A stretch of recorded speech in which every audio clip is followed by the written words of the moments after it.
satu-satunya wasilah ibadah yang disebutkan dalam Al-Quran untuk langsung memohonkan semua kebutuhan yang kita rasakan.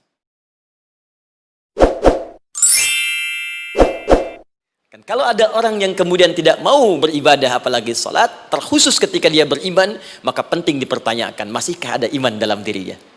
Karena itu kata Allah dalam Al-Quran, surah ke-8 ayat yang kedua, aku akan perdengarkan namaku, sehingga ketika disebutkan itu, kita bisa menguji adakah getaran iman dalam jiwa kita.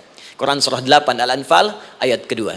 Innamal mu'minuna alladzina idza dzukirallahu wajilat qulubuhum. Sungguh orang yang masih punya iman itu, kalau diperdengarkan nama Allah kepadanya, akan ada getaran dalam jiwanya. Karena itu setiap hari 5 kali diperdengarkan nama Allah, untuk menguji di jiwa kita masih ada iman tidak. Bahkan dari bangun tidur, bayangkan waktunya dibagi sempurna persis. Dari mulai subuh baru bangun, menjelang ke siang, mau berakhir siang ke sore, sore pindah ke maghrib, hilang kemudian muncul gelap malam. 5 kali persis dibagi waktu, diperdengarkan untuk menguji. Kira-kira setelah subuh siang masih ada nggak iman? Sore masih ada nggak? Ya Allahu Akbar, Allahu Akbar. Karena itu kalau iman masih ada melekat di jiwa kita, demi Allah saya katakan, begitu kita mendengar suara azan, pasti hati kita akan mengatakan Allahu Akbar, Allahu Akbar. Wih, sudah azannya. Pernah begitu? Ya, walaupun mungkin setelah selesai la ilaha illallah baru azan, belum qomat. Ya, itu normal, gak apa-apa. Yang penting iman masih ada. Nah, ini menunjukkan ada getaran dalam jiwa. Satu itu. Yang kedua, ini yang jarang dimanfaatkan teman-teman. Jadi seringkali sholat dimaknai pada ibadah formal bagian pertama saja. Adapun yang keduanya, ini yang jarang digali. Padahal sekali saja dalam sehari, itu 5 kali Allah menunggu kita. Ternyata sholat itu satu-satunya wasilah ibadah yang disebutkan dalam Al-Quran untuk langsung memohonkan semua kebutuhan yang kita rasakan. Sedang punya problem apa? Buka Quran surah kedua Al-Baqarah ayat ke-45 sampai 46. Paling kanan pertengahan di usad. Wasta'inu bis-sabri was-salah. Perhatikan kalimatnya, indah sekali. Ya Allah menempatkan salatnya bagian kedua.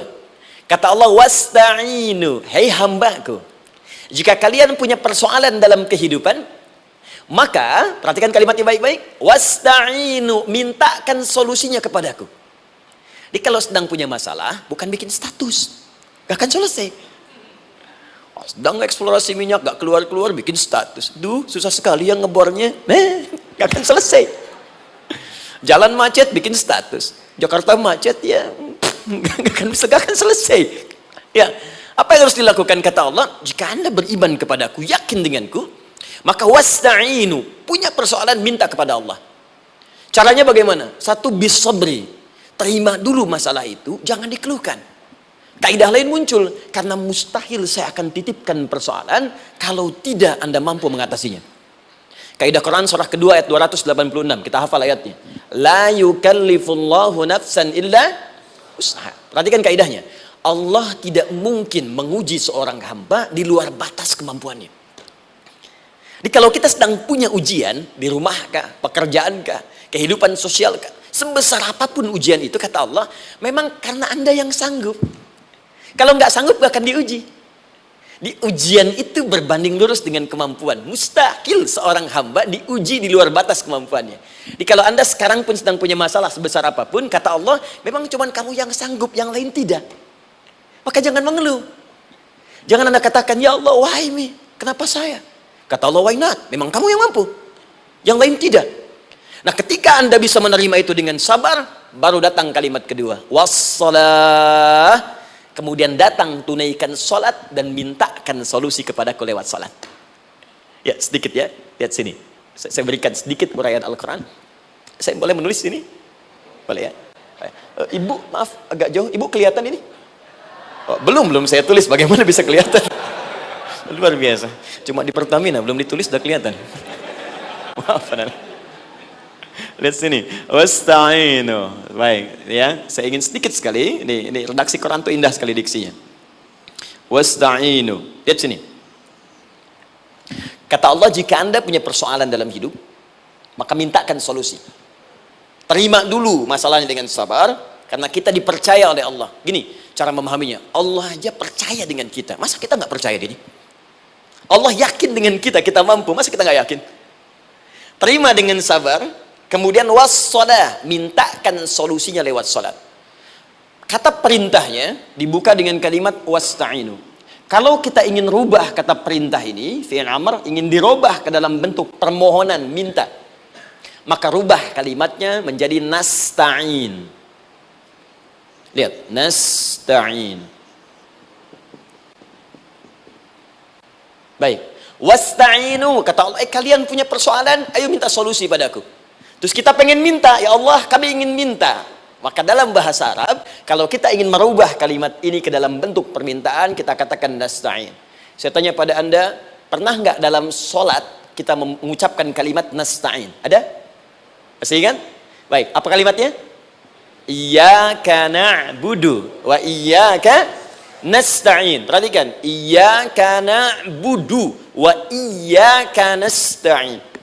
Iyyaka na'budu, iyyaka, ya Allah, Engkau perintahkan aku untuk ibadah. Maka sekarang aku ibadah, sholat. Hanya kepadamu saja. Kan kata Allah, kamu sholat. Terus kita katakan, iyyaka na'budu. Sekarang kami sholat, ya Allah. Nama lain sholat itu ibadah. Kalau kita ibadah, na'budu. Dari mana tahunya nama lain sholat ibadah? Quran surah ke-20 ayat ke-14. Fa'budni wa aqimis sholat li dzikri. Ibadah kepadaku, caranya sholat. Maka saat sholat kita katakan, iyyaka na'budu. Ya Allah, Engkau perintahkan aku untuk ibadah. Sekarang aku ibadah. Wa iyyaka nasta'in. Dan sekarang aku sedang punya persoalan, ya Allah. Aku punya masalah. Aku punya problem. Dan aku yakin hanya Engkau yang pasti akan menyelesaikannya. Ketika Anda mengatakan, iyyaka nasta'in, perhatikan hadis qudsinya. Hadisnya qudsi. Ya. Al-Imam Al-Bukhari meriwayatkan, Imam Muslim meriwayatkan, An-Nasai meriwayatkan dari sahabat Abu Hurairah radhiyallahu ta'ala anhu. Ada lagi yang dari sahabatnya Anas bin Malik. Perhatikan kalimatnya.